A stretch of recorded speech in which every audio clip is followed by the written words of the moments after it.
Good morning students. अब हम इस वीडियो में हम नेक्स्ट जो रेस्पिरेटरी डिजीज है हमारे वो डिस्कस करने लगे जो है ट्यूबरक्लोसिस। तो ट्यूबरक्लोसिस जो है हमारी is the major problem in developing countries as per WHO world health organization report tuberculosis is the most important specific communicable disease in the world. It can involve lungs, larynx, intestines, peritoneum, kidney, bladder, brain, eyes, skin, bones and joints, fallopian tubes and lymph nodes.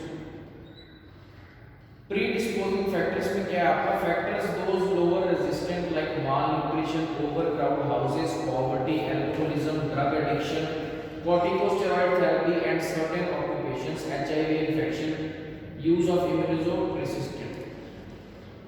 Positive organism कौन सा रहता है इसमें आपके 3 types of mycobacteria responsible for the disease. सबसे पहले आपके mycobacterium tuberculosis जो कि ह्यूमन टाइप होती है, एक आपकी होती है माइक्रोबैक्टीरियम बोविस और एक आपकी एटिपिकल और opportunistic mycobacteria. Mode of transmission क्या रहता है इसमें? In majority of cases infection is acquired by inhalation of airborne infected droplet nuclei generated by the sputum positive patients.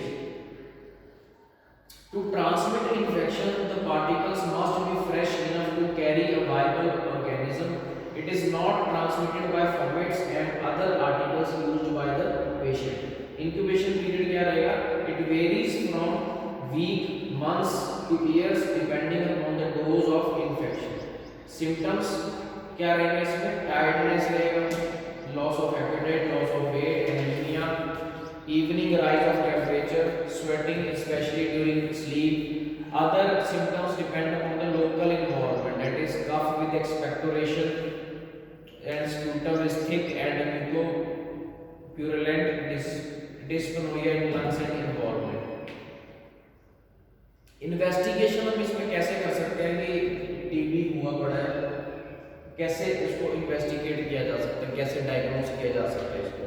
तो सबसे पहले स्पूटम में sputum of suspected patient is tested for presence of AFB in it, acid fast bacilli, वो से हम check कर सकते हैं. उसके बाद chest X ray, the presence of opacities, cavities, calcification in the upper और mid zone shows pulmonary tuberculosis. Third है Mantoux test, 0.1 ml of tuberculin solution is injected intradermally. The test is read at 48 to 72 hours. A positive test is indicated by an area of induration less than 5 mm in diameter. Fourth आपका HP, TLC, DLC, ESR are the blood tests which are also of significance. उसके बाद हम पढ़ेंगे prevention, control and treatment. Prevention control में क्या आएगा आपके?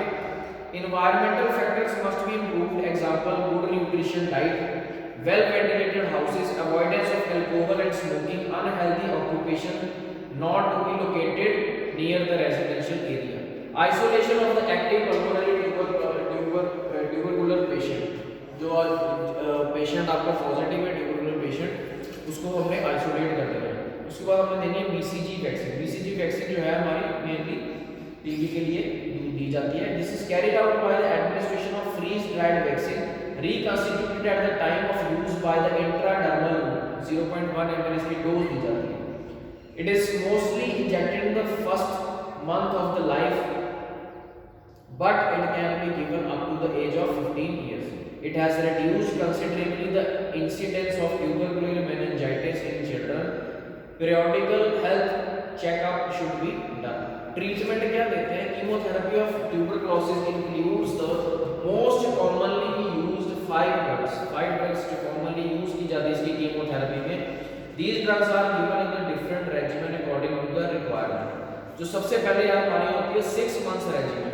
6 months regimen में हम क्या देते हैं? रिफेम्पिसिन,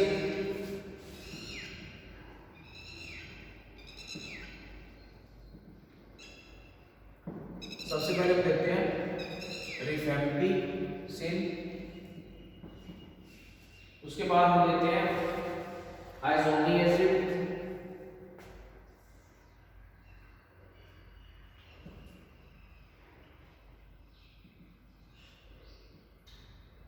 उसके बाद हम देते हैं इथोम्यूटोल, नेक्स्ट हम देते हैं स्ट्रेप्टोमाइसिन,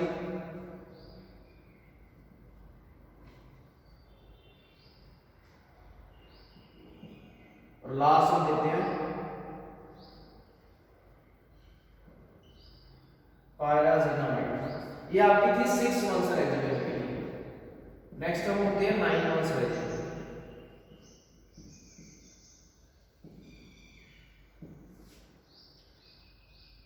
9 मंथ्स में क्या होता है आपकी जो पायराजिनामाइड है वो आपकी सब्ट्रैक्ट हो जाती है, बाकी सारी सेम रहती है। तो इसमें भी हमारी rifampicin, isoniazid, ethambutol and streptomycin.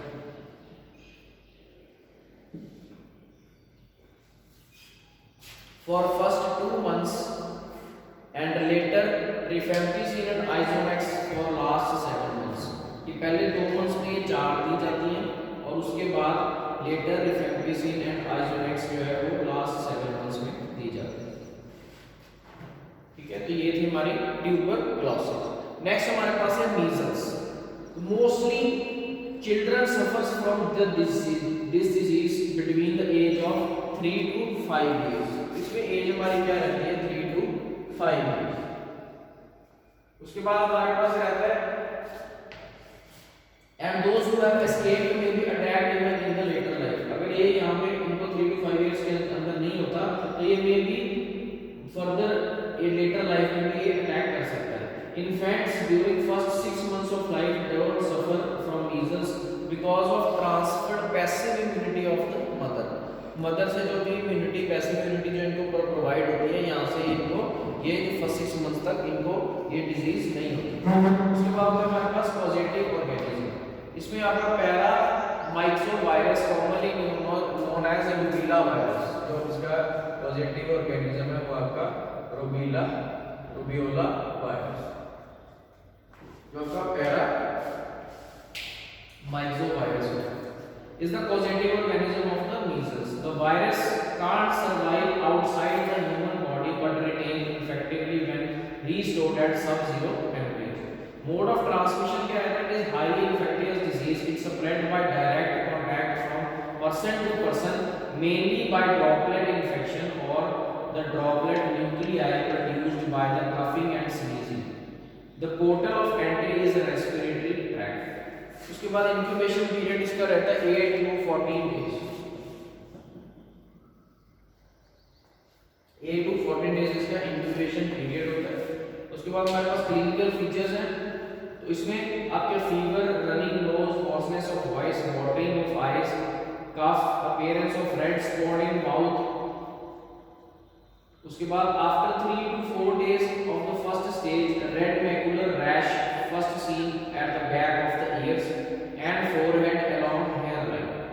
Within a few hours, they spread all over the body. The face is ordinarily the most densely covered area. Rash fades from the face downwards in the same sequence as with appearance. उसके बाद prevention. Prevention of measles is divided in 2 parts: active immunization and passive immunization. जो active immunization है उसमें क्या होता है, 1 injection of live attenuated measles virus should be given subcutaneously in children over 1 year of age. और passive immunization it is done by human normal immunoglobulin given intramuscularly for the prevention of attenuation of measles. The dose is 250 mg for children under 1 year and 500 mg for those over this age. Control measures कौन-कौन से लिए जाते हैं इसमें? The following control measures should be adopted: isolation of patient for 7 days after onset of rashes, immunization of contacts within 2 days of exposure, the articles soiled with discharge should be properly disinfected. तो ये हमारे communicable diseases के अंदर respiratory diseases पढ़ी है हमने। तो सबसे पहले इसमें हमने पढ़ी है चिकन पॉक्स, उसके बाद डिप्थीरिया, थर्ड हमारे पास थी इन्फ्लुएंजा, फोर्थ पर्टुसिस और whooping cough, फिफ्थ हमारे पास ट्यूबरक्लोसिस है, लास्ट हमारे पास मीजल्स। Thank you.